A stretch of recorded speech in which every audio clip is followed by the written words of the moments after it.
یہ سوال ہے میسیج کے ذریعے کہ اگر جاب سے نکالے جانے کا خطرہ ہو تو کیا کرنا چاہیے؟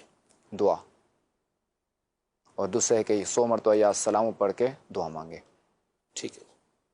اور اس دوران، پورے عمل کے دوران، جب سے اس نے شروع کیا یا السلام 100 مرتبہ ہونے تک اور دعا مانگنے تک بھی درمیان کوئی کلام نہ کرے، ایک ہی جگہ بیٹھ کر یہ کرے.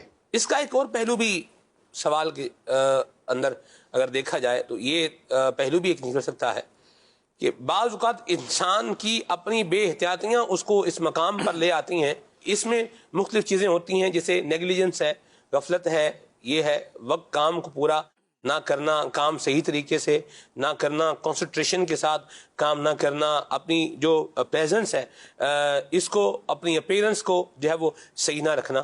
کیا فرماتے ہیں آپ اس پہ؟ اب دیکھیں کہ میں نے جو یہ عرض کی نا، وہ عام حالت میں عرض کی کہ بعض اوقات جو ہے وہ سیٹ کی طرف سے آرڈر تو اتنے بندے نکال دو یا کچھ بھی، ورنہ یہ ہے کہ بندے کو یہ بھی چاہیے کہ اپنے اوپر غور کرے. بعض کو ایسا ہوتا ہے وقت کی پابندی نہیں کرتا، کام پورا نہیں کرتا، کام میں کوتاہی کرتا ہے، جلدی جانے کی کرتا ہے، بار بار اس کو چھٹیاں چاہیے ہوتی ہیں، یا یہ کہ وہ زبان درازی کرتا ہے، یا یہ کہ عملے کو تنگ کرتا ہے. تو مختلف وجوہات ہوتی ہیں کہ جس بنا پر جو ہے وہ اس پہ پھر یہ ایکشن لیا جاتا ہے، اس سے پھر پیغام دیا جاتا ہے.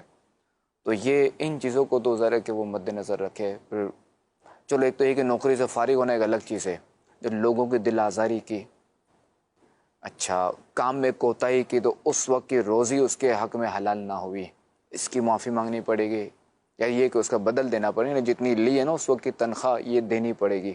سیٹ کو اختیار ہے، چاہے تو تنخواہ لے لے اس وقت کی، ورنہ یہ کہ معاف کر دے.